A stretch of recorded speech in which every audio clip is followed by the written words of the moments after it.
Esta semana estaba viendo videos y me encontré uno que en particular llamó mi atención. La ideología del género, el origen. Es de Astro Recargado, pero sustentado en un curso que brindó Laje. ¡Oh, por Dios, no! Esta mezcla suena catastrófica, así que vamos a ver qué tan mal salió. ¡Vamos para allá! La ideología de género es una de las mentiras más grandes del siglo. Lo sabes tú, lo sé yo, e incluso los propios progres lo saben. No, siguiente pregunta.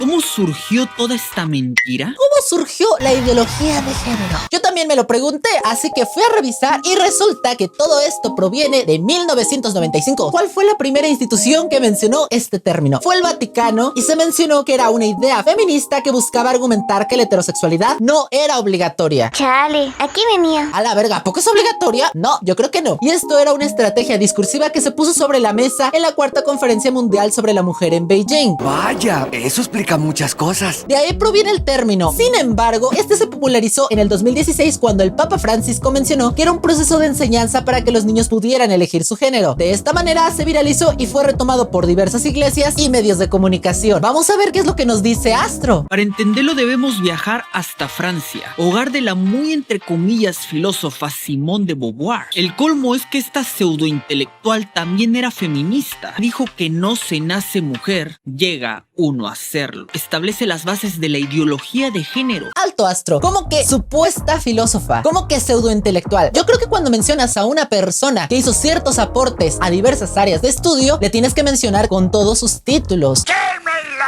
Fue filósofa, profesora, escritora y activista. Sus temas principales fueron la política, la sociología y la filosofía. Nada más empezando por ahí, porque yo podría decir que tú eres un pseudocrítico, porque en realidad no muestras estudios, querido. Ningún estudio. Ya duérmete a la verga, hombre. Pero dejémoslo ahí. Todo este desmadre inicia con la idea de no se nace mujer, se llega a hacerlo. Y Astro Recargado dice que esto fue un parteaguas para la creación de la ideología de género. ¿Es eso cierto? No. Yo les he mencionado muchísimas veces que la ideología de género no existe en lo absoluto. Él se está refiriendo a los estudios de género o a la perspectiva de género más específicamente, que es esta que menciona que absolutamente todas las personas, a partir de la cosmovisión en la que se han desarrollado, han comenzado a adoptar ciertos parámetros que van construyendo un quién soy, y a través de ellos se expresa una masculinidad o una feminidad que es variante dependiendo del lugar y la época, además de la cultura, claramente. ¿El para qué cosa de quién? Claramente no revisaron ninguna de las lecturas de Simone de Beauvoir. Una persona puede ser aquello que se le dé la gana. Así que vamos a verlo. He explicado cómo fue concebido este libro, casi de manera fortuita, queriendo hablar de mí. Me di cuenta de que me era necesario describir la condición femenina. Comencé por considerar los mitos que los hombres habían forjado a través de las cosmologías, las religiones, las supersticiones, las ideologías o las literaturas. Intentaba poner orden en el cuadro aparentemente incoherente que se me ofrecía. Yo no lo entiendo. Comenzó a notar que realmente esta condición de ¿qué es ser mujer? No solamente es crecer y desarrollarte, sino que además es la adaptación de ciertos parámetros sociales que han sido predispuestos para que las mujeres los retomen y entonces puedan ser consideradas femeninas. Soy una chica linda. También menciona lo siguiente: comencé a mirar a las mujeres con una mirada diferente e iba sorpresa en sorpresa. Es extraño y estimulante descubrir de repente a los 40 años un aspecto del mundo que saltaba a los ojos y que no vemos. ¡Mis ojos! Nuestra realidad, o al menos la que los seres humanos percibimos, está valorizada a partir de un proceso de semiosis. ¿Qué es la semiosis? Es como los símbolos interactúan entre ellos y permiten, a través de una interpretación, que nosotros observemos el mundo. En este caso, ¿cómo se define una mujer? Sin embargo, Astro Recargado dice que esta frase fue el primer paso para la ideología de género, pero no es cierto, porque ya existían textos previos que hablaban lo que debía ser una mujer, pero no biológicamente hablando, socialmente hablando. Mi momento ha llegado. Vamos a ver algo de ello. Encontramos el libro de Jane Austen, en el cual se aborda el rol que una jovencita debe desempeñar. Este libro estaba destinado a jovencitas de la clase media. En él se menciona que las mujeres deben tener un interés por la música, por la danza, por las lenguas modernas. Deben tener una forma muy particular de caminar y también un tipo muy específico de voz. Oh, no, ay, qué hueva. Deben de tener en consideración una vestimenta adecuada para cada ocasión y deben ser muy meticulosas en sus expresiones. De lo contrario, ellas no podrían ser consideradas femeninas. Ah, valió madres entonces,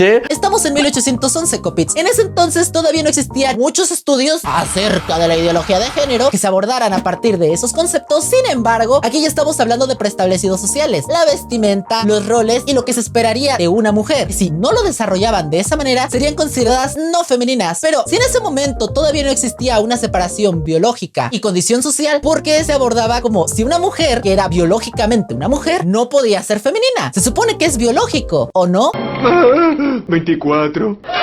La situación no solamente es qué se espera de una mujer, sino que también se especifica mujeres de la clase media. ¿Qué quiere decir? Que las conductas esperables de la clase alta, la clase media y la clase baja también eran diferentes y no estaban adecuadas a partir de una condición biológica, sino de lo que socialmente se había impuesto para esa clase social. Además de que cada una de ellas tenía distintas vertientes en cómo definía la feminidad. No, gracias. Quiero vivir. Vamos con el siguiente ejemplo. Libro Desórdenes de los órganos reproductivos. Las mujeres debían desear el matrimonio únicamente con un objetivo: procrear, no por lo sexual, no por lo emocional, porque ello no reflejaba la naturaleza femenina. ¿Cuál es la siguiente fase? ¿Robar autos? ¿Nadar con vagabundos? La mayoría de las mujeres, que bien por ellas, no tienen problema con el sentimiento sexual debido a que carecen de él. ¿Es eso cierto? Yo no estoy muy segura para este momento. Sin embargo, aquí ya podemos encontrarnos algo de lo que Simone de Beauvoir mencionaba. Acá tenemos el apartado biológico, donde ya actualmente sabemos que las mujeres sí pueden sentir un placer sexual y el cual también es importante para que la relación en pareja funcione. Ella lo finge.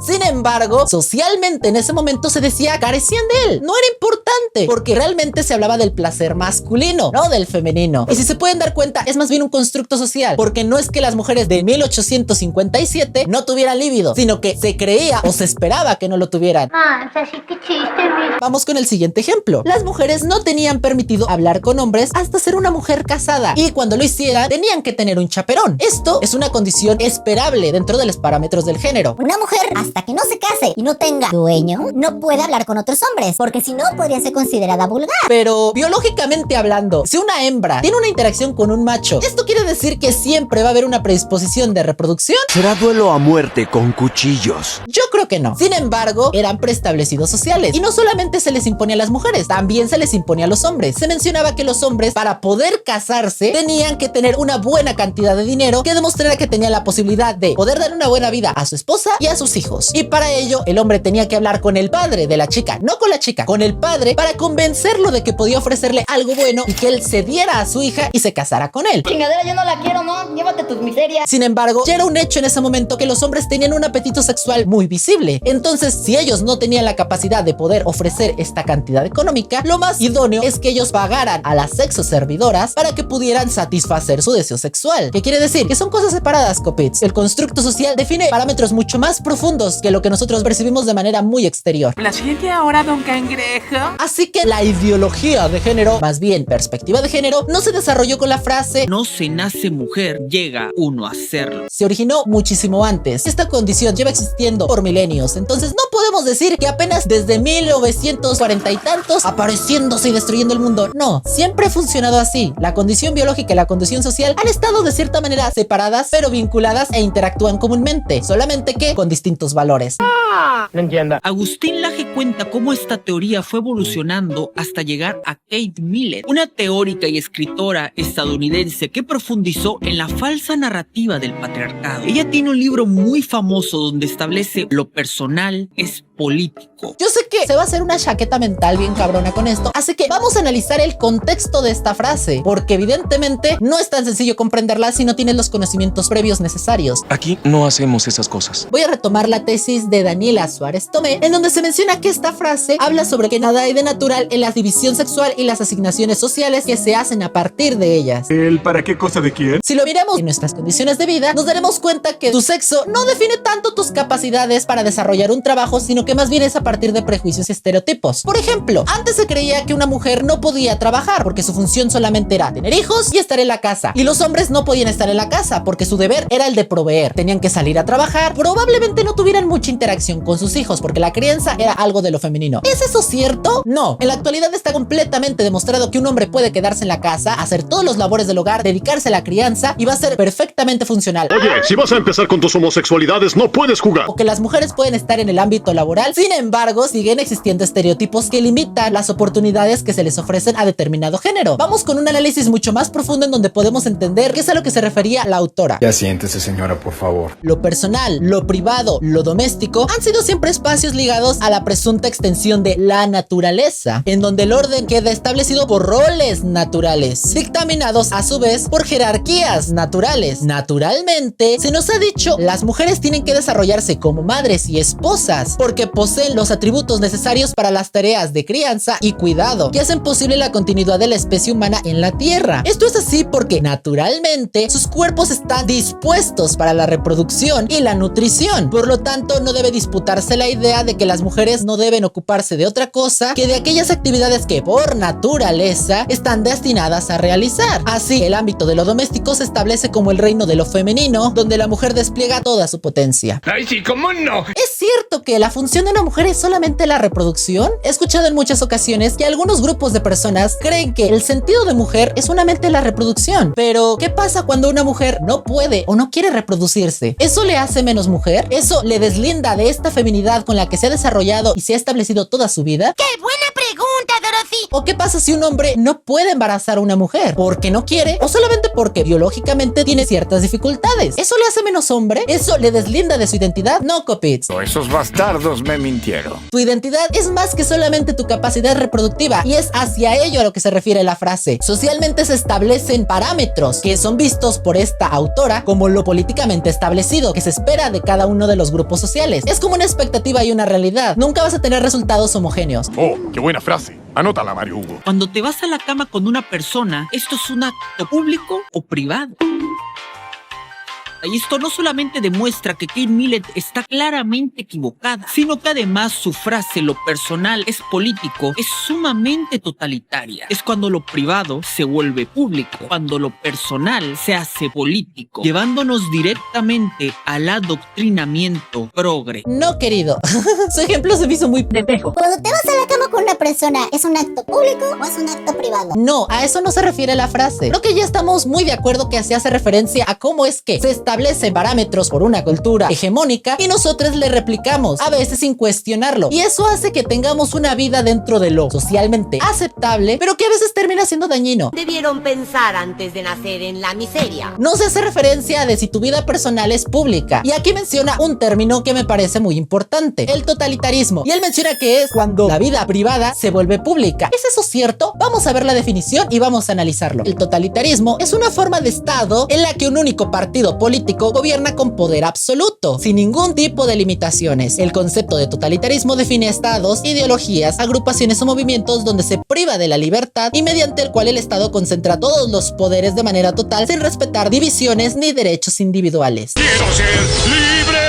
Aquí nos encontramos con un conflicto. ¿Qué es realmente la libertad? ¿Y qué son los derechos individuales? Yo para mi tesis de titulación utilicé esta cita y me parece que es muy apropiada para este ejemplo. La libertad del hombre puede ser tan amplia que permite indistintivamente la posibilidad de pensar, decidir y actuar sobre lo pensado, de poder expresar lo que se ha pensado, de actuar conforme a las propias convicciones, pero teniendo en cuenta que su libertad no debe contravenir los principios de verdad y de justicia. Y claro, respetando él o los derechos del prójimo. ¿Qué me antoja un chimpe? No, mamá, luego te empedas. Básicamente, tú puedes hacer lo que quieras. Tu vida es tuya. Explótala como quieras. Sin embargo, debes de tener en cuenta que todo derecho tiene obligaciones. Toda libertad siempre es restrictiva, porque tu libertad se termina en cuanto empiezan los derechos del otro. Supongamos que tenemos a dos personas que nunca se han visto en la vida, que nunca han tenido interacción y que probablemente jamás hayan salido de su contexto. Supongamos que se encuentran en un aeropuerto. Tenemos una persona mexicana y tenemos una persona coreana. La persona mexicana se le acerca y le dice chino. El asiático le menciona: no soy chino, soy una persona coreana. Y la persona mexicana dice: es que yo no entiendo de Asia y para mí eres un chino. La otra persona le vuelve a reafirmar: es que no soy eso, entiende, no soy chino. Y la otra persona dice: es que sigo sin entender y es que para mí, pues eres chino. Fin, no tiene más. ¿Quién aquí tiene el conflicto de prejuicio? ¿La persona que está brindando la información personal para que se puedan dirigir a ella, o la persona que está mencionando lo que cree correcto? Ya sé. Elijo esta. Que yo sea una persona no binaria es solamente mío. Si tú crees que las personas no binarias no existen, es completamente válido, porque tú eres una persona ajena a mí. Sin embargo, no te estás refiriendo a mí como te referirías a ti, sino a mí como por quien soy yo. No sé qué dijo, pero miente. Creo que es muy claro. No se trata de limitar los derechos de las personas, porque en realidad los derechos siempre están limitados, sino comprender que la libertad está limitada solamente a ti. Y aquí me gustaría retomar una cita de Simone de Beauvoir que me parece muy pertinente. Ser libre es querer la libertad para los demás. Cuando nosotros entendemos nuestra posición de privilegio y nos damos cuenta que el mundo es demasiado injusto, podemos a través de la empatía entender el dolor ajeno, y mediante el reconocimiento de un otro podemos tener una mejor convivencia en donde no existan prejuicios y la información sea lo más verídica posible. Todos se murieron. Fin. En los años 80, una mujer llamada Monique Wittig comenzó a hablar del heteropatriarcado y todas estas chorradas. Ella decía que vivimos bajo el régimen de la heterosexualidad obligatoria. A ver. Tú se supone que estás analizando el origen de la ideología de género. Por consecuente, debes de saber que este término fue dicho por el Vaticano en 1995 y supongo que sabes lo que ellos mencionaron. Idea feminista que buscaba argumentar que la heterosexualidad no era obligatoria. Entonces, ¿es o no obligatoria? ¡Vámonos a la verga! ¡Vámonos a la verga! La institución que determinó este concepto cree que es obligatoria. Me parece que no investigaste muy bien. Chorradas. Ahora, me parece que el hecho de negar que en el pasado ha existido un modelo heteropatriarcal cisgénero es un poco burdo, porque tenemos demasiadas ejemplificaciones de cómo poder demostrar que de hecho sí existía. ¡Ella es bruja!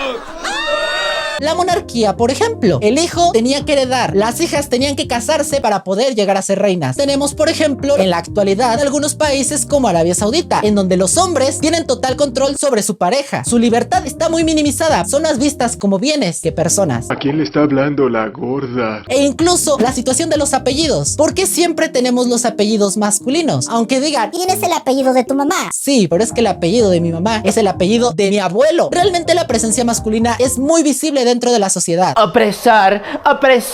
Tal vez en la actualidad están habiendo ajustes para poder permitir que las personas vayan modificando estos parámetros y que exista una mayor representación femenina. Sin embargo, algo que no se puede negar es que en el pasado la presencia masculina se superponía bastante a la condición femenina, y al menos en el momento en el que se escribió este parámetro del sistema heteropatriarcal, todavía funcionaba en algunos espacios. No me gustan esas esposas intelectualoides. Me gustan como tú, bonitas e inútiles. Y negarlo solamente es ocultar que existía un daño, y eso está mal, porque cuando alguien no conoce su historia tiende a repetirla. Así que no, querido, no es absurdo y no son chorradas. Que tú no lo vivieras y que no sea tu experiencia no quiere decir que no existió. ¡Sigamos! En muchos países de Occidente yo podría convertirme legalmente en mujer sin necesidad de operarme, viéndome exactamente igual que ahora, y podría recibir todos los beneficios legales que recibe una mujer.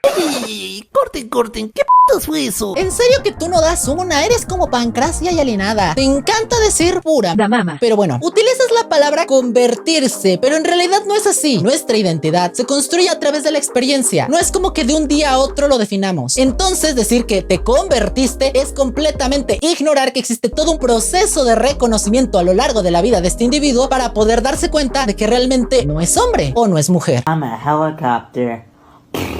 Las personas trans, independientemente si son transgénero o son transexuales, siguen siendo trans. No todas las personas se operan porque les es innecesario. Las personas transgénero en específico sienten que el género que tienen no es el idóneo para su identidad. Disocian completamente de él y lo rechazan. Pero ese rechazo no es hacia su cuerpo. Pueden sentirse perfectamente cómodos físicamente, pero no con lo que me han obligado a utilizar para poder expresar quién soy, que es distinto. Yo te veo igual de burro. Yo, por ejemplo, viví 21 años de mi vida teniendo una expresión masculina. Sin embargo, la mayor parte de mi vida me he construido y me he desarrollado a través de una postura no binaria. A mí siempre me llamaron la atención las condiciones femeninas, pero no se me permitía. Era inválido para mí. En la actualidad ya existe un reconocimiento y por eso uso mi derecho a mi identidad para poder expresarlo. ¡Soy una mariposa! Pero yo no me convertí de ayer para hoy y dije, Ya me aburrí de ser hombre, hoy voy a ser no binaria. no funciona así. Es un proceso largo y está mal ocultarlo y decir, Luego se van a convertir hombres en mujeres para poder ganar competencias o mujeres en hombres para tener privilegios. no funciona así, querido. Además, utilizas un ejemplo que la verdad refleja muy bien la condición de los estereotipos, pero no de la manera en que a ti te gustaría. Yo me he encontrado con esta situación muchas veces en donde dicen, Las mujeres tienen más privilegios porque si un hombre y una mujer se divorcian, la mujer tiene más probabilidades de quedarse con la custodia de los hijos. Y eso es feminista. de hecho, esa idea sigue siendo machista, porque es una idea generalizada en la que se cree que la mujer, únicamente por ser mujer, tiene las capacidades suficientes para la crianza de los niños, olvidando que muchas mujeres no las poseen. No me digan cómo criar a mi bebé, sé cómo mantenerlo a salvo. Procrear no te hace buena madre o buen padre. Debe existir un sentimiento de responsabilidad, de amor y sobre todo de tolerancia, porque cuando estás criando a un nuevo ser humano te vas a exponer a muchas condiciones nuevas porque esa persona va a ser completamente diferente a ti. Entonces, creer que solamente por ser mujeres deben de tener el derecho ya de crianza es completamente machista. No todas las mujeres son buenas madres y no todos los hombres son malos padres. Hay hombres que de hecho merecen la custodia de los hijos, pero por este estereotipo se las niegan y después las madres cometen cometen crímenes o por su irresponsabilidad pasan tragedias. Más bien tendríamos que ajustar la ley para que sea mucho más justa y respetuosa ante lo que los niños requieren y qué es lo mejor para ellos. ¡Por favor, sáquenme de aquí! Y que una persona se aproveche de las leyes para sacar un provecho, me parece que de hecho es ilegal. Falsificación de identidad, hacer cambios en tus papeles que no te representan únicamente para sacar un provecho. Sin embargo, esta situación queda completamente ajena a la situación de que las personas trans necesitan un reconocimiento por el gobierno y además una protección para que sus derechos sean aplicados de manera justa. ¡Dominio total del mundo! Porque las personas trans sufren demasiado cuando tratan de entrar al mundo laboral o cuando se trata de condición de pareja o incluso en la misma situación de la dinámica social en donde muchas veces son agredidas, discriminadas, violentadas y a veces termina muy mal. Así que estas dos cosas no debes compararlas porque son completamente diferentes. Y me parece que ya te alejaste completamente de la idea de la ideología de género porque únicamente quieres llegar al punto de que la ideología del género va a permitir que las personas se aprovechen de los privilegios del otro. Pero no, la perspectiva de género permite que las personas se puedan reconocer por quienes realmente son y que el Estado las proteja. Fin. La disforia de género no es un tema menor, todo lo contrario, es muy importante, ya que es vivido por miles de personas en todo el mundo. Estas personas están sufriendo, tienen un problema real que ha sido politizado por los ideólogos de género. Y que no solo eso, al parecer es Transformer. Para comenzar, yo creo que el premio de mujeres se le debe dar a una mujer. Por hipócrita. Y la izquierda, que supuestamente dice ser sus aliados, en realidad solo los utilizan con fines políticos. El problema no es que yo decide llamarme Raúl, sino que el Estado haga política y gane poder a costa mía. A ver, querido, creo que ya te fuiste por Cholula. ¿Qué pasa si te digo que las personas que se dedican al activismo trans, de hecho son trans? No hay muchas personas cis y de hecho sería incorrecto que una persona cis haga activismo trans porque carece de la experiencia. ¿Ves a lo que me refiero? ¿Dónde está la gotera, señora? Parece que estás criticando más al Estado por hacer uso de las personas trans para poder ganar votos, pero eso no tiene absolutamente nada que ver con la condición de la perspectiva de género. Es algo muy aparte. Confucio fue uno de los que inventó la confusión. Tú a lo que probablemente te refieras es... Miren, yo tengo una amiga trans y yo respeto a las personas trans. Y como yo respeto a las personas trans, voten por mí. Jota, ¿puedes venir un momento a estar en mi vídeo? Agáchate un poco. ¿Tú qué eres? Soy una mujer trans. ¿Y qué eres aquí en esta casa? Tu compañera de piso. En eso estoy de acuerdo. Es incorrecto porque estás utilizando la vulnerabilidad de una persona para sacar un provecho. Estas personas están sufriendo. Al parecer es Transformer. Tienen un problema real. No porque yo quiera agarrar y ofender a las personas del colectivo. Bueno, las personas del colectivo sí quiero. No voy a ser hipócrita. Estas personas están sufriendo. Por hipócrita. Sin embargo, eso es muy aparte al hecho de que el Estado proteja a las personas trans. Es muy diferente. Si te fuiste muy por allá, porque en realidad deberías estar haciendo una crítica a cómo el Estado se aprovecha de todas las minorías y condiciones sociales, incluyendo la pobreza, el racismo, la misoginia, etcétera, para vender mensajes políticos y ganar en las elecciones. Están sufriendo. Chowder, mira lo que hiciste. Ahora los animadores tendrán que dibujar todo este fuego. Y mucho menos tiene que ver con el área de estudio de las ciencias sociales que se dedica a realizar investigaciones de cómo es que el género tiene una dinámica dentro del sistema sociopolítico. Eso sigue siendo aparte. Todo esto ocurre por culpa de un Estado que decidió que la biología ya no es importante. Solo importa aquello con lo que te percibes. Los ideólogos del género creen que el cuerpo estorba. Pero esto es absurdo porque mientras uno es biología, el otro es pura ideología. Dinero, aprende algo, dinero. Que el Estado piensa que lo biológico ya no importa. Déjame decirte una cosa. El gobierno es un invento del gobierno. Eso lleva muchísimos años funcionando dentro del sistema social, porque en realidad nuestra condición biológica muchas veces queda aparte. Ya lo vimos, en 1811 ya se preestablecía cómo debía ser una mujer. ¿De verdad crees que puedo ganar? Empiezo a pensar que podría ganar yo. También han existido otros estereotipos que han terminado delimitando las capacidades de las personas, pero ¿qué crees? Los estereotipos no son biológicos, son sociales. Pero esto es absurdo porque mientras uno es biología... Así que en realidad esta condición de lo sexual y lo social han estado muy divididas desde muchísimos años y cada cultura los determina de manera distinta dependiendo de su cosmovisión. Y yo aquí perdiendo el tiempo. Solo importa cómo te percibes. No voy a ser hipócrita. La percepción humana en realidad no es muy literal, no funcionamos como lo harían otras especies. ¿Por qué? Por un proceso de semiosis. Nosotros interpretamos absolutamente todo lo que está a nuestro alrededor a partir de tres premisas que son propuestas por Bloomer. El cómo interactúas con las cosas, el cómo las cosas interactúan contigo y el cómo tu interacción con otras personas determinan cómo interactuar con esas cosas. No hablamos de esto ni de esto, hablamos de esto. Ejemplificaciones. Los seres humanos tenemos necesidades biológicas. Eso es un hecho. Tenemos hambre, pero no solamente tenemos hambre. A veces nos da hambre de una hamburguesa. A veces nos da hambre de un restaurante fino por nuestra clase social. A veces nos da hambre de ir a comer con amigos en la calle. No es que comemos, sino lo que queremos comer y cómo queremos hacerlo y con quién queremos hacerlo. Soy la señora Nesbit.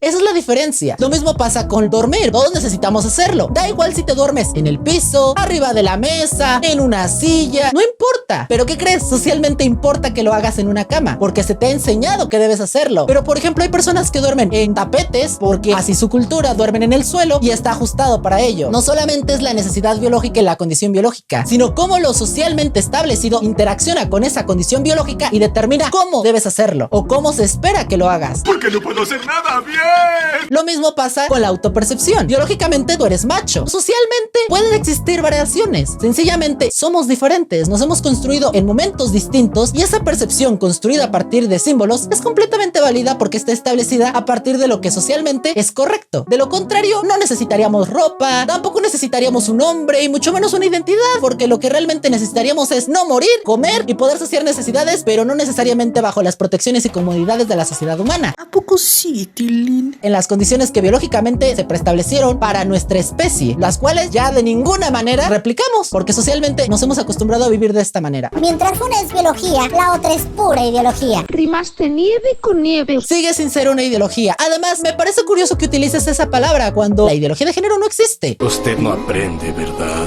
Búscala en donde quieras. Académicamente no tiene respaldo por ninguna institución que tenga un reconocimiento oficial. Más allá del Vaticano, que se dedican a la religión. No sé qué hacen metiéndose a condiciones de sociología. Dinero.